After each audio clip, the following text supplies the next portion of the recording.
Heia! A áudio newsletter da Mastertech, que é natural, mas também artificial. Eu sou a Camila Schutt, estou aqui com o Fábio Ribeiro e nós hoje vamos falar de China. Fábio Ribeiro, me conta, qual o tema do episódio de hoje? Eu sou muito curioso em relação à China e tecnologia, esse binômio. Se eu te falar que eu morro de vontade de ir para a China, Japão, tipo bem Oriente, assim, tudo que é muito fora da minha cultura eu amo. Eu ia adorar ir, sabia?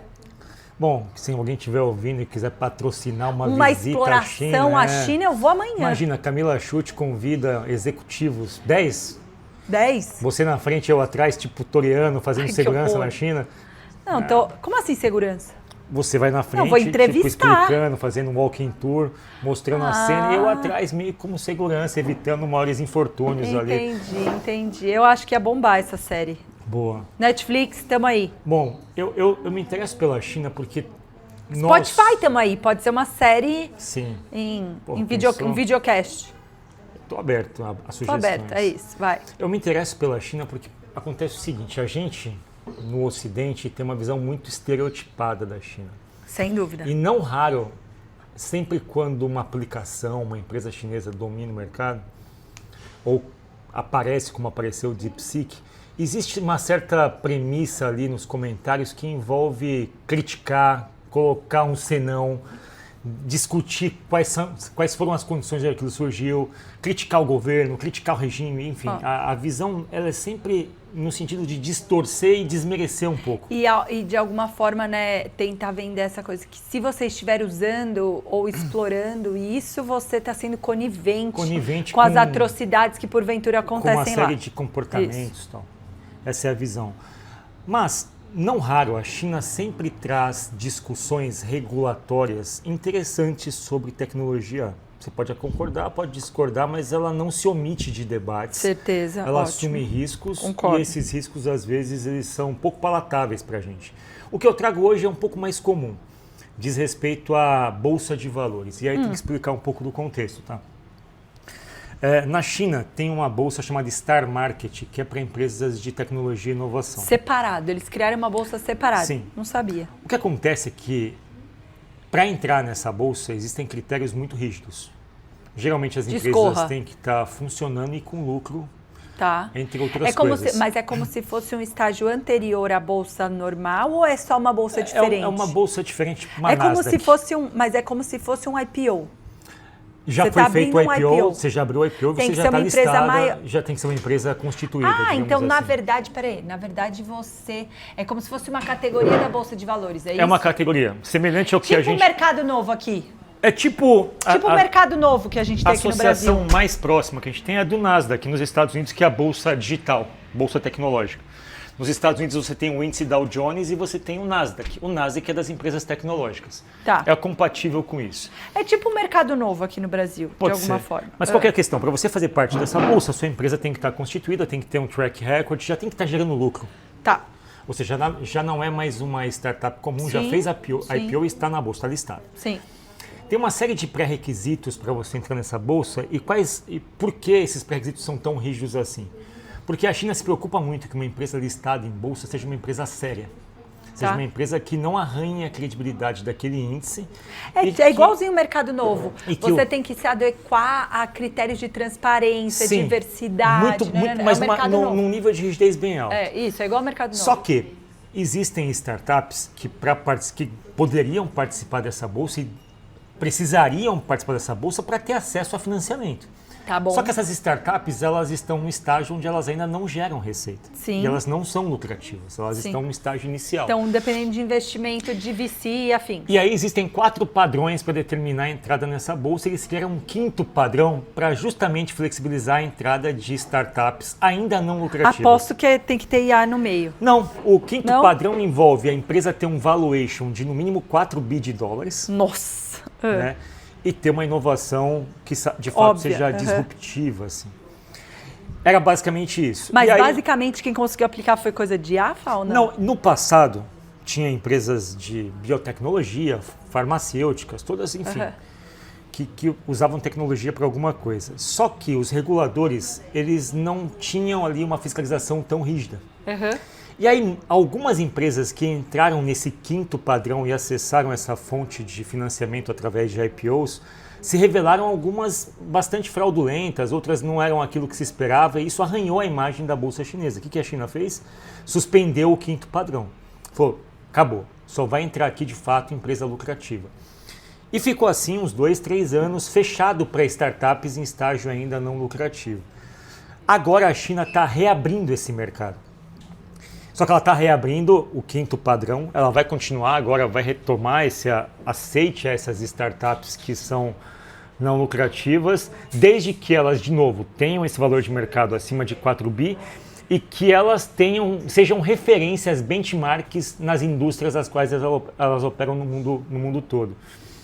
Não só isso, eles vão continuar, eles não fiscalizavam muito fortemente isso no dia a dia, eles vão passar a fiscalizar isso com mais rigidez, ou seja, como essa empresa se comporta em termos de governança, se de fato as suas soluções tecnológicas são robustas o suficiente, enfim, eles vão dar um passo nesse processo de fiscalização para garantir que não entre nenhuma empresa que eles julgam como empresa não saudável. E sendo bem transparente, Fá, eu acho que o risco aqui deles é menos político e muito mais econômico, que é uma empresa dessa listada quebrar e arranhar o marketing que talvez esse índice ou essa bolsa tenham, entendeu? Porque o lance do mercado novo aqui no Brasil foi uma revolução para investimento, sabia?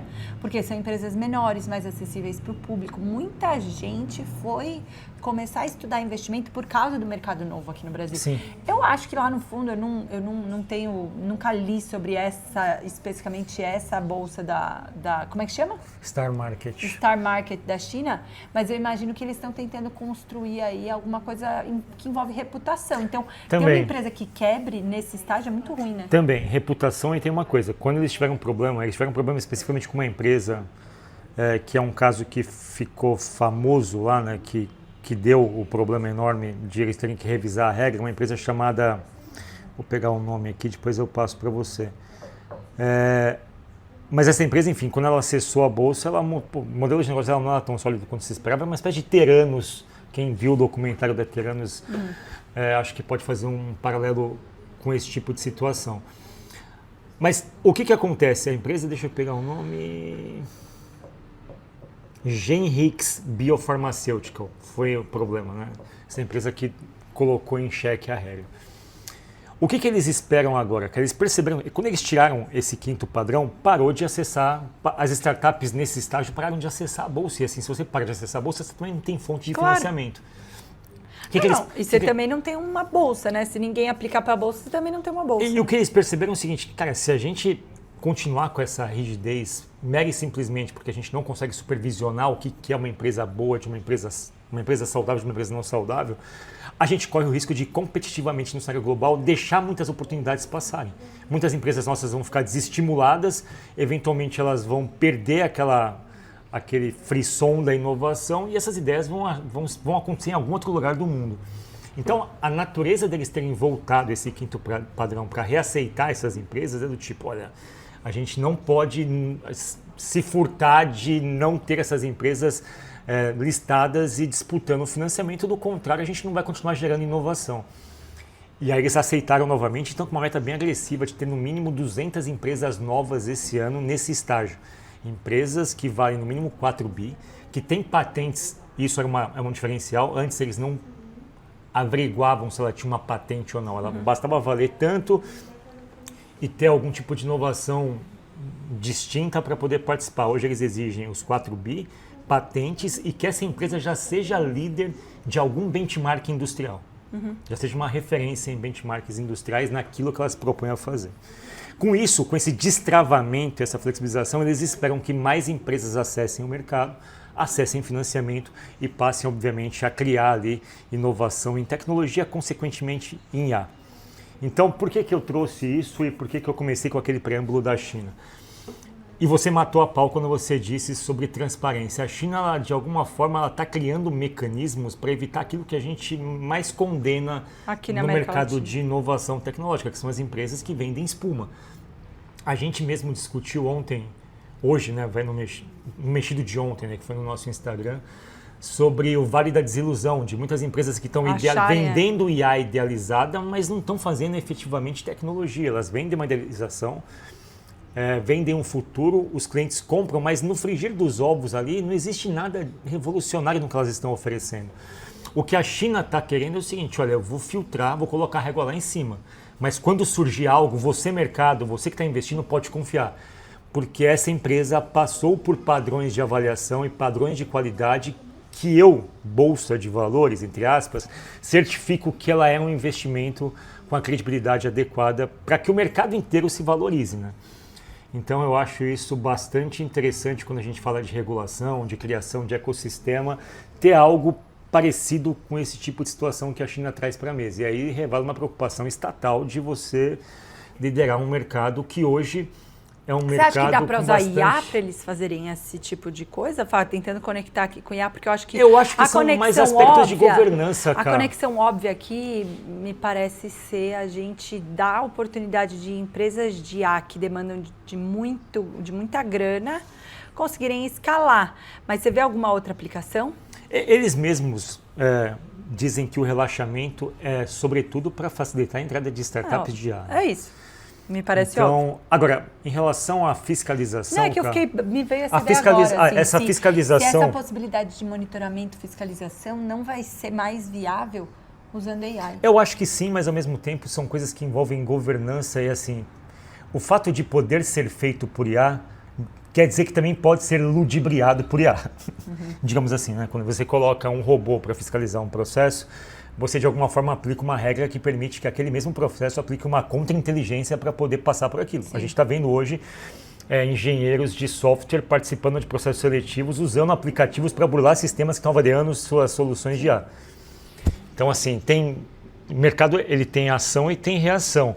Nesse caso especificamente, o que esses supervisores da Bolsa de Valores buscam é entender de forma um pouco mais qualificada se aquela história que foi contada daquela startup, ela tem ressonância real em táticas de governança, em desenvolvimento de produtos, se aquilo de fato não é só um PowerPoint, aquilo é uma ideia real. Porque é exatamente o que eles tiveram de problema no passado. Empresas começaram a participar desse quinto padrão, acessaram a Bolsa, mas se revelaram empresas sem fôlego e sem produto, no final das contas. E aí isso arranhou muito, né, a credibilidade do próprio índice como um todo, do tipo, cara, eu estou investindo no índice, mas das empresas novas que surgem, boa parte delas é espuma, é especulação. O que eles querem evitar é especulação. E aí, voltando ao caso da Teranos. Não, e o que aconteceu aqui foi justamente isso, o risco do mercado novo, e por isso que eles investiram tanto em auditar, em cuidar disso, é porque você podia, em um ano, fazer tudo certo. E aí, na sequência, que você começa a desmoronar todos esses parâmetros de diversidade, ESG e afins, entendeu? Sim. Que é isso. Para aplicar para a Bolsa, eu fico perfeita. Sim. Dá 2, 3 anos, sim, eu uso o fruto de tudo que eu levantei e mando... E é uma forma de você também separar o joio do trigo, né? De você privilegiar quem de fato tem ali coisas concretas e de bom prognóstico para o futuro. E, de novo, eu acho o tipo de medida que ele reorganiza o jeito do mercado fazer coisas. Vamos supor que existisse isso no Brasil. Que você soubesse. É que não é de que você soubesse o seguinte, olha, se eu seguir esses passos, eu acesso um mercado, porque hoje conseguir dinheiro é muito baseado em aspectos de você fazer pitches o tempo todo, cair na graça de alguém ou algo do tipo. Quando você acessa o mercado com uma bolsa de valores, você fragmenta mais esse acesso e consegue ter mais público para aportar dinheiro em você. Se você tem conjuntos e regras específicas e determina qual é a regra do jogo, eu acho que você até reorienta o jeito, sim, do empreendedor ou da empreendedora empreender. É aqui que eu tenho que chegar? São esses os padrões? Você não navega de forma, você tem uma chegada concreta. Você sabe exatamente o que fazer para, a partir de um certo estágio, concorrer a investimento contínuo, frequente e sólido. Perfeito. Então isso reorganiza toda a cena de empreendedorismo, deixa a coisa um pouco mais clara para todo mundo e favorece o surgimento e nascimento de novas ideias. Apesar, eu entendo as críticas que todo mundo faz à China, mas me parece muito, muito razoável que a gente tem alternativas ao empreendedorismo americano, assim. Sim. Eu particularmente gosto. E eu gosto da visão chinesa de, assim, eu gosto dessa visão que eles têm do tipo, essa é uma questão de Estado. Sim. É uma questão de Estado que eu acho que falta para muitos países, alguns estão acordando tardiamente. à medida que os Estados Unidos aplicam embargos econômicos em vários países, em várias indústrias, esses países que sofrem embargos percebem, caramba, a gente apostou numa dinâmica geopolítica globalizada, mas se alguém fechar uma porta, a gente não fez nada para... O Canadá mesmo está se vendo numa situação do tipo, puxa, a gente importava um monte de coisa, e agora? O que a gente vai fazer? A gente não tem. E aí todos esses países começam a criar incentivos para fortalecer as indústrias locais. Perfeito. Eu acho que a China já tem isso meio de default, assim, sabe, de padrão. E acho que é uma mensagem que serviria até para o Brasil, né? A gente precisa criar ecossistemas que favoreçam o nascimento de ideias locais. Perfeito. Do contrário, as melhores cabeças nossas vão para fora e vão criar lá fora. É isso. Perfeito, Fábio Ribeiro. Qual a sua reflexão final, então? A minha reflexão é que a gente fala muito de ecossistema, mas a gente avança pouco em decisões que delimitam como esse ecossistema tem que funcionar. Tá bom. A gente fala muito, mas está na prática. E aí? E aí? Onde é que eu consigo apoio? Onde é que está a regra? Se eu chegar até aqui, para onde eu vou? Tal.